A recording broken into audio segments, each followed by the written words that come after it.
السلام عليكم ورحمة الله وبركاته.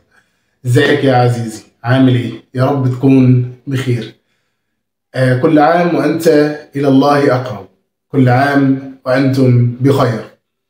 المهم أولا قبل ما نبدأ أنا آسف بس على صوتي عشان واخد دور برد وكده، بقالي كام يوم بحاول أصور والفيديو قلش مني كذا مرة في كذا حاجة فبعيد تصويره كذا مرة. الحمد لله على كل حال.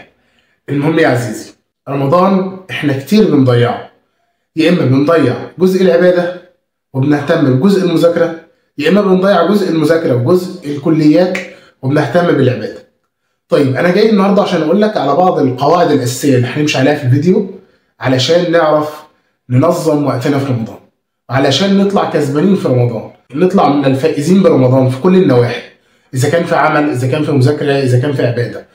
دوت هيبقى هدف هذا الفيديو ان شاء الله.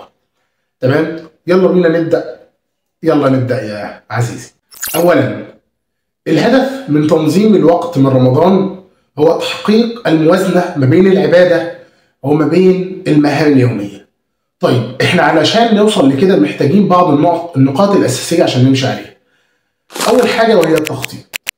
التخطيط هو اللي بيتبنى عليه كل حاجة، اللي أنا أخطط يومي وأعرف إزاي أنا هعمل وأرتب المهام بتاعتي الأولوية وكده في اليوم. دوت هيتيح لي فرصة أكبر في العبادة، هيديني فرصة أكبر إن أنا أبقى مستمتع بالعبادة بتاعتي، بحيث إن أنا مرتب أولوياتي في اليوم ومرتب مهامي اليومية ومرتب مذاكرتي ومرتب شغلي ومرتب كل حاجة.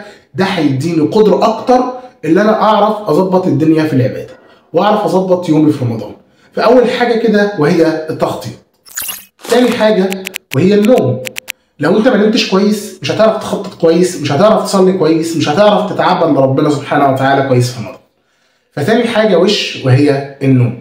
لازم تظبط نومك، وهنتكلم عن النقطه ديت لما نعرض الجدول ان شاء الله واحنا بنتكلم مع بعض برضه.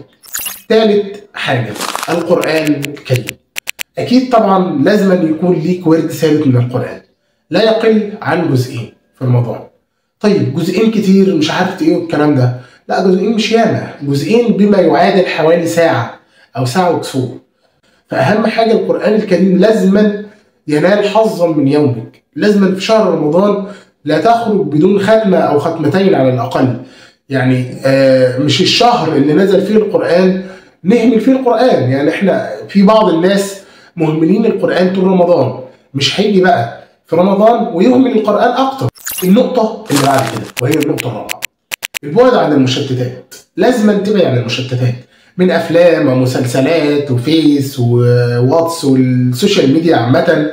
ابعد عنها، هي اللي هتضيع منك رمضان. رمضان شهر عباده مش شهر مسلسلات، مش شهر اللي هو سوشيال ميديا، ومش شهر اي حاجه تقعد عليها، مش شهر اللي انت تضيع فيه وقت. احنا بنغتنم الفرصه في رمضان، احنا عايزين نطلع فايزين برمضان، يعني نتمنى من ربنا سبحانه وتعالى اللي احنا نفوز برمضان. احنا بنستعد في رمضان، بنستعد لرمضان بقالنا فتره كبيره، فعايزين نطلع كسبانين من رمضان. فلازم نستعد صح، لازم نبعد عن اي مشتت يضيعنا من عباده ومذاكره. طب اقول لك على حاجه، الوقت اللي انت هتقضيه تسمع فيه مسلسل، لو انت ناوي تسمع مسلسلات قضيه يا عم في مذاكره، قضيه يا عم في قراءه ورد من القران، قضيه في قراءه ورد التفسير. اخرج فيه من البيت خالص، روح فيه مع اصحابك، روح صلي فيه التراويح بعيد، روح اعمل في اي حاجه الوقت اللي انت هتقضيه في مسلسل. ده بالنسبه للشباب. اما بالنسبه للبنات طبعا انتوا قاعدين في البيت، فاكيد لو لا قدر الله يعني النفس الاماره بالسوء امرت الواحد اللي هو يقعد يتفرج على مسلسل ولا الى اخره، فبلاش اللي هو مثلا انا نفسي امرتني ان انا اقعد اسمع مسلسل او اشوف الفيس بيقول ايه او اشوف اخر الاخبار ايه.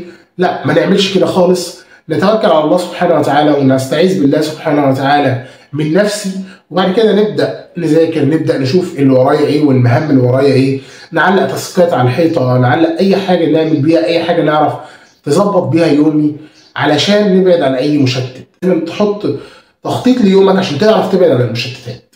طيب يا عزيزي، احنا هنا لاهم نقطه. ايه هي اهم نقطه بقى؟ المذاكره في رمضان. انت دلوقتي ظهر لك الجدول قدامك، الجدول عباره عن صفحتين، تمام؟ الصفحه الاولى اللي ظهر قدامك حاليا ما هي الا جدول للصلوات، تمام؟ هتلاقي كل صلاه وتحتها جدول 30 يوم، هتعلم عليه. طبعا الصلاه بالسنن الرواتب الخاصه بها، تمام. هتعمل بقى طبعا الصلاه وهكذا. مش عايز طبعا اوصيك الصلاه في المسجد، حاضر، جماعه، كل دوت لازم يكون حاضر معاك وانت بتطبع الجدول دوت ان شاء الله. وهتلاقيني سايب لك لينك الجدول في الديسكربشن تحت على قناتي على التليجرام، وبرضك هتلاقي ليه بعض الملفات الاخرى ممكن تقراها خلال اليومين دولت ان شاء الله. الجدول الصفحه الثانيه في الجدول، قبل ما ننقل للصفحه الثانيه هتلاقي تحت في اخر الجدول قيام الليل. قيام الليل الافضل يعني كما كان يسنى على النبي صلى الله عليه وسلم اللي انت تجيبه مثلا في اخر 10 ايام، اللي هو تبدا فيه من اخر 10 ايام. طيب انا واحد عايز اصلي قيام ليل، اعمل ايه؟ ما توترش مع الامام، تمام؟ ما توترش مع الامام هيجيب وتر، انت قوم جيب ركعه كمان ما تسلمش. هتقدر تجيب قيام ليل كان بها، بس ما تجهدش نفسك في اول 20 يوم علشان تعرف تجيب تهجد وتجيب قيام ليل مع الامام في رمضان في اخر 10 ايام. طيب الصفحه اللي بعد كده، ودي طبعا اللي احنا اساسا مبني عليها اغلب الفيديو. اول حاجه هتلاقيها قدامك وهي قراءه ورد من القران جزئين لا يقل عن جزئين. طيب هعملهم ازاي جزئين؟ جزئين كتير. اول حاجه الجزئين مش ياما، الجزئين بالنسبه ليك انت مش ياما. انت لو بتسمعني مثلا عندك 18 13 20 سنه او اكتر من كده، جزئين مش ياما. جزئين تعرف تجيبهم في المواصلات وانت رايح كليه، جزئين تعرف تجيبهم وانت قاعد في المسجد ما بين العصر للمغرب، جزئين تعرف تجيبهم في اي وقت بالليل قبل ما تنام مثلا شويه. طيب انا اعمل ايه دلوقتي؟ طب انا مش عارف اجيب جزئين. جيب جزء واحد لو انت مضغوط والدنيا مش كويسه معاك خالص، جيب جزء بس ما تقللش عن جزء. اهم حاجه خلي الجزء ده ستيب 1 في حياتك. هتلاقي معانا بعد كده في الجدول المذاكره. طيب المذاكره هننظمها ازاي؟ هننظم المذاكره اللي هو بحيث انا بعد صلاه التراويح اصلي التراويح وارجع قدامي خيار من الاثنين، وانا ارشح الخيار الاول، يعني ده انا بفضله لنفسي حتى. الخيار الاول اللي هو انت تنام من بعد التراويح، اللي هو مثلا لو الساعه 10 حلو لحد الساعه 4. الساعه 4 تقوم تتسحر، عندك حاجه عايز تخلصها خلصها، وبعد كده صلي الفجر واقعد في المسجد شويه للشروق مثلا وقول اذكارك حلو. بعد كده ترجع تذاكر بقى للساعه 9 لو عندك كليه تروح كليتك وترجع تكمل مذاكره للظهر. طيب ده بالنسبه للخيار الاول وهو الافضل. ليه الافضل؟ لان اغلب الناس بتبقى صاحيه بالليل، وهتلاقي اطفال في الشوارع والكلام دوت، بالذات لو انت في منطقه شعبيه او في قريه او لو انت في اي حته من الحتت ديت، هتلاقي دوشه دايما بعد صلاه التراويح. فالافضل ان انت تستغل الوقت دوت في ان انت تريح شويه وتقوم ساعه السحور تتسحر وتظبط دنيتك، وبعد كده تبدا يومك ان شاء الله. الخيار الثاني ان انت تبدا مذاكره من بعد التراويح لحد الفجر. هتلاقي اولا في دوشه جنبك كتير ومشتتات ياما حواليك وهم في البيت صاحيين وكل ده، هتلاقي مشتتات قاعده كده بتلهيك عن الجو بتاع المذاكره ومش عارف تركز في اللي انت بتعمله. فاهم حاجه اللي انت تريح شويه من بعد صلاه التراويح لحد السحور، وتقفل تليفونك طول فتره رمضان لو تعرف. في الفترات اللي انت هتبقى قاعد فيها بتقرا قران، في الفترات اللي انت قاعد فيها بتذاكر، تبقى قافل التليفون عشان ما يشتتكش وما يضيعش عليك وقتك اكتر. احنا بنقوله بنضغط جامد في رمضان في الكليات، والدكاتره ضاغطيننا ومش عارفه ايه والكلام ده، والمدرسين بتوع الثانوي وضاغطين العيال في رمضان. كل ده علشان ما يطلعكش من رمضان خسران، ما يطلعكش من رمضان وانت مش عارف اي حاجه.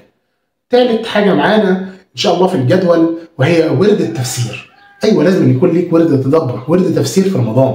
ازاي انت هتبقى قاعد في رمضان وتخرج من رمضان من غير ما تعرف الكلام اللي في المصحف ده بيقول ايه؟ ربنا سبحانه وتعالى اراد من القران ايه؟ اراد من ارسال القران الينا ايه؟ مش تقعد تقرا قران وخلاص بدون ما تفهم هو بيقول ايه ربنا سبحانه وتعالى، المقصد من القران ايه؟ طيب هتعمل ايه؟ هتبدا تتدبر من القران. هسيب لك برضو في قناه التليجرام بعض التفاسير اللي انت ممكن تبدا بيها، وانا ارشح لك لو انت مبتدئ تبدا بكتاب التفسير الميسر. كتاب مهم جدا، كتاب بسيط جدا، يعني تبدا كل يوم جزء مثلا، مش هياخد منك ساعه ان شاء الله، تبدا تقرا الجزء بالتفسير بتاعه. يعني كتاب رائع، ده هيخليك حتى طالع من رمضان وانت مبسوط من نفسك. انا معايا مثلا ختمتين تلاوه وختم تدبر، يعني انا طالع كسبان من كل النواحي، طالع عارف معاني القران ايه ورساله القران الي كانت عامله ازاي. يعني شهر رمضان الذي انزل فيه القران، يعني خليك من الناس اللي هتطلع فايزه من كل النواحي. النقطه اللي معانا بعد كده ان شاء الله وهي الصدقه. الصدقه هنستخدمها لوجهين. الوجه الاول صدقه ثابته معاك طول رمضان باذن الله، حتى ولو جنيه، لو جنيه واحد تصدق بيه في رمضان. طيب الصدقه الثانيه بقى اسمها صدقه عقاب، هتعاقب بيها نفسك. قصرت في يوم في ورد من القران هتعاقب نفسك، هتزود الصدقه، بتطلع 10 جنيه اليوم ده هتطلع 20. انا والله قصرت امبارح مثلا في ورد القران بتاعي ما قريتش خالص، ما عرفتش اقرا خالص، هنطلع النهارده 20 جنيه عقابا ليا، عقابا لنفسي، علشان اجبر نفسي بعد كده اللي هي تفضي نفسها عشان تعرف تقعد نقرا قران. ده بالنسبه لوجهين الصدقه. قصرت مثلا في يوم في الاذكار، قصرت في الدعاء، قصرت في كذا، فلازما نعاقب نفسي بده. النقطه اللي معانا بعد كده وهي الدعاء لاخواننا في غزه. الدعاء لاخوانك في غزه ده واجب عليك، مش عايز اقول لك اللي هو ايه تدعي او ما تدعيش، لا تدعي لهم. انت معاك اقرب ما يكون العبد من ربه وهو ساجد، وكمان انت هتبقى صايم، يعني هتدعي الدعوه مستجابه ساعه الفطر. تدعي لهم، ادعي لهم ان ربنا سبحانه وتعالى يفرج عنهم.